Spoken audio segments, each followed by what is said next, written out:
Hey guys, thanks for checking out today's video. Today I wanted to talk to you about a few different things that you can do to help bulletproof your LB7 Duramax. So whenever I'm talking about bulletproofing a vehicle, what exactly am I talking about? I'm talking about ways to make it more reliable. So this video here is going to talk about ways to make these particular trucks here more reliable, whether that's for daily use, work, towing, whatever that may be. This is your video. If you're looking for something on how to turn more power, then turn away from this, because that could be a whole different video altogether and probably a lot more expensive, to be honest with you. But let's go ahead and get started on those few things. Overall, these trucks are fairly reliable if you take care of them and you do the right things, which I'll explain to you right here.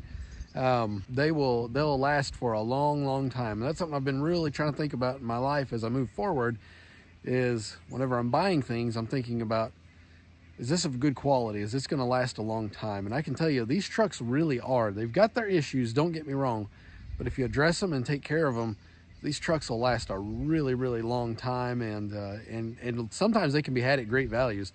Before everything went crazy with the truck market, I picked up this truck for $9,000, and it's worked for me flawless. I've had to do a few minor things to it, which of course you're going to have to do to any truck that has 200,000 miles on it, but you know, this thing, I'd get in it and I'd drive anywhere. It just works. Let's just hop in and look and see how many miles we've got these days.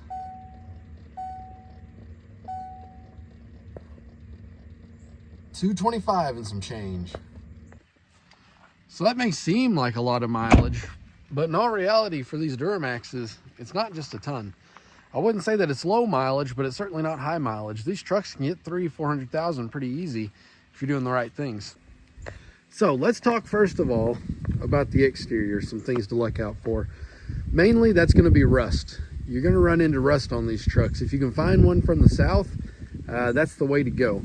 But what you're going to find is that these things like to rust at the rocker panels down here, which this truck actually was, but the guy had actually replaced it, and he did a pretty good job of it.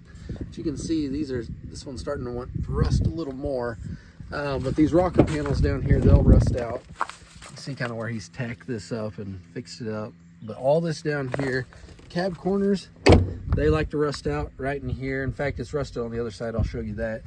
And then under the fender flares too, you got to watch out for that. They'll rust under here. So the cab corners and the rocker panels, those are pretty expensive to fix. So a lot of guys just, you know, let it be, but they can get rusted out and get pretty unsightly.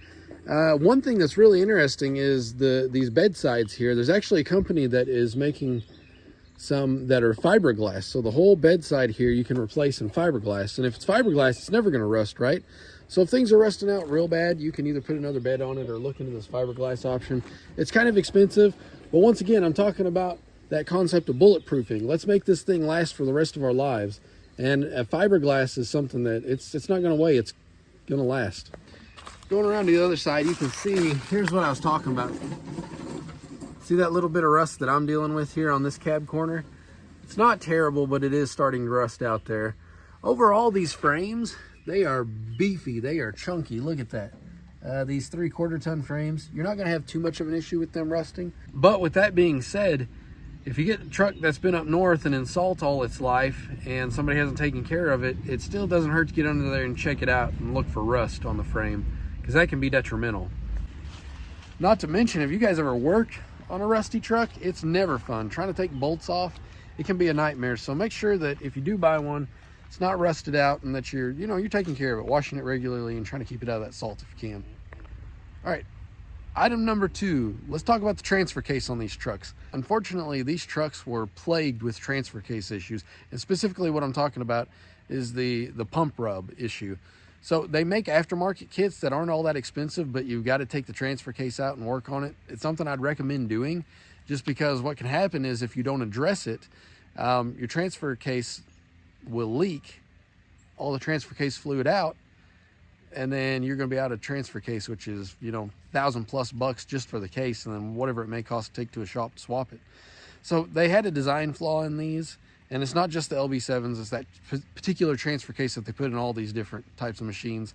And what you see is that how the pump was designed, it actually rubs on the side of the transfer case, and it will literally rub a hole through it. I've seen some guys patch this up with JB Weld, And I mean, I guess you could, but why not just do it right? They make some good aftermarket kits. I'll leave a link down below to one that I would pick up. And whenever time allows, it's not a bad idea to pull that out, address that issue so you're not running your transfer case dry and having to throw a new one in there. Moving on, next would be the transmission in the LB7 Duramax. So it's got a 5-speed Allison. They're great transmissions. They're really easy to do maintenance on. They've still got the old, you know, back in the day, they put a drain plug on there so you'd actually drain the transmission fluid. It's even got a filter on it, spin-on filter, so that's really nice. So keep that fluid clean. Make sure you're doing those regular changes.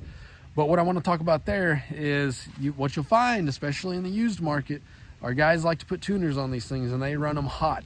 And like I say, that's a whole different video. If you want to do that, that's fine. I think it's fun, it's great. But what you're going to run into is that the engines stock can hold a lot more power than these transmissions. So guys will tune these things real hot and they'll run them up and down the road and they'll limp these transmissions. So after you do it so many times, you're going to have issues with that transmission, and that's an expensive rebuild. That's not necessarily a fault of the transmission. It just wasn't built to hold as much power as what the engine can push out through a tuner. But you know, if you're not running this thing hot and you don't run a hot tune on it, I think they recommend typically about 80 horsepower over stock is all it can hold. I run mine on a 65 horse economy tune, which is well within its range, and in that way I don't have to switch tunes if I want to tow something. I get good fuel mileage still, and I just don't run that risk of cooking my transmission like some of these guys will, because that's an expensive rebuild. And these Allison transmissions, if you take care of them and you don't run too much power in them without building them the right way, they'll run forever. I mean, this transmission on this truck is stock and it still runs perfect. Also, just as a little side pointer, they make a 6-speed conversion kit for this truck. I think the LLY and the LBZ, they had the 6-speed transmission, and this one just has a 5-speed. So if you want that extra gear, they do actually make a kit out there that you can buy and throw in here. Fairly inexpensive and fairly easy swap. I'll leave a link to that as well. So that leads us to our last issue, and that is under the hood. We've talked about the transfer case, transmission. What do we got to worry about with the engine? Well, that's the big one, unfortunately, on these LB7 engines. The way they were designed, and they fixed this in later models, the LLY and LBZ, the injectors are buried deep in the engine, and the injectors were plagued with issues. So if you have to do injectors on these trucks, it's very, very expensive. This truck had to have injectors done about $180,000 is what I believe. Luckily, I didn't have to incur that cost, but you know, I mean, I'm not kidding, guys. It can run $4,000, $5,000, $6,000, $7,000 depending on, you know, what you're replacing with, and just it's very labor intensive. Not to mention the parts being expensive, it's labor intensive. You got to tear everything off the top of this engine. If I'm not mistaken, they put it under the heads, so it's a bit of work to get in there and do that. So what are some things you can do to keep your injectors safe? Well, you can only delay the inevitable, but what you can do, make sure that you're running a high quality fuel filter and replacing that on a regular interval. I highly recommend using the AC Delco ones. They run down to a low micron, so they're going to filter out a lot of crap that maybe some other cheaper ones aren't going to be able to filter out. I'd also recommend just overall getting fuel from a reputable station, one that turns over a lot of fuel and you know that's got a good reputation. That way you're not getting dirty fuel to begin with. This particular truck doesn't have it, but a lot of guys will add, and I would recommend this at some point, is a lift pump. So a lift pump actually pushes fuel to the engine rather than the CP3 trying to pull fuel itself. So it's going to help out your CP3 pump on this truck, as well as the injectors too, because it adds an additional layer of filtration, which is always good. Filtering that diesel fuel. Diesel is just kind of dirty by nature. If you can filter out that dirty fuel to get clean fuel, that's going to help prolong the longevity of your injectors. Something else I'd highly recommend, and anybody can do, everybody should do this one because it's cheap, is run some sort of fuel additive. You know, back in the day, these trucks, and this is probably just me speaking from my mind more than anything, but back in the day, they put sulfur in the fuel, and they don't do that anymore. That sulfur lubricated the fuel. So there's a million of them out there, but I highly recommend the Hot Shots EDT fuel treatment. So this does a few things for you. It's going to increase your diesel lubricity. It's going to clean your injectors. It's going to prevent rust from forming inside your fuel system. and it's going to stabilize your fuel for a long time storage. So this truck, I don't drive it just a ton, but that's going to help keep those injectors alive and just into your entire fuel system. It's very inexpensive. Put it in at every fill up. I highly recommend doing that. So that's going to keep your injectors fairly safe. But what do you do if they're already shot and you know you're going to need injectors? Well, you know, you can go a few different routes. I would definitely stay with, once again, a reputable dealer. You know, there are some companies that do remans out there that I would stay far away from. I'm not going to name any names, but, you know, a quality Bosch. But, you know, these came with Bosch, and I think Bosch did finally fix the original flaw with these injectors. So if you're going to buy some injectors, make sure you do your research. They make some SAC injectors, SAC, that are a design improvement over the originals. So I'd probably go with some SAC injectors if I was going to have to redo these. It's going to be a bit more money, but you may as well pay that money up front. Once again, I'm thinking long-term quality. Let's do it once, let's do it right. That way you don't have to turn to the engine and spend all that money on labor expense again.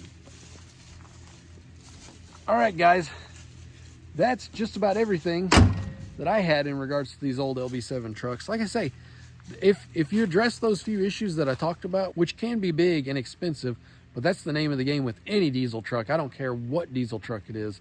They just get expensive whenever they need parts.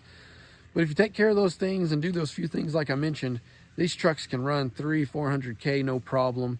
I intend to keep this one for a long time because I really like the truck. It's still really strong, got a lot of power. More power than I'll ever need, that's for sure. So I'm gonna do all those things that I mentioned, just like I recommend for you guys. That way this truck will stay running as long as I can, keep it on the road. It being pre-emissions, they're getting kind of hard to find. They're pretty desirable these days just because they are pre-emissions. They're fairly easy to work on. They don't have a bunch of extra components to break down, like I say, that these newer emission trucks have. So they're getting hard to find and pretty desirable. So I think I'm gonna hold on to this one. All right, guys, thanks for watching the video. If you enjoyed it, definitely leave a thumbs up, subscribe, share this video, and also let me know in the comments down below, what are some things that you've seen with these LB7s that you'd recommend doing in order to keep them on the road as long as you can. All right, looking forward to the comments. See you guys.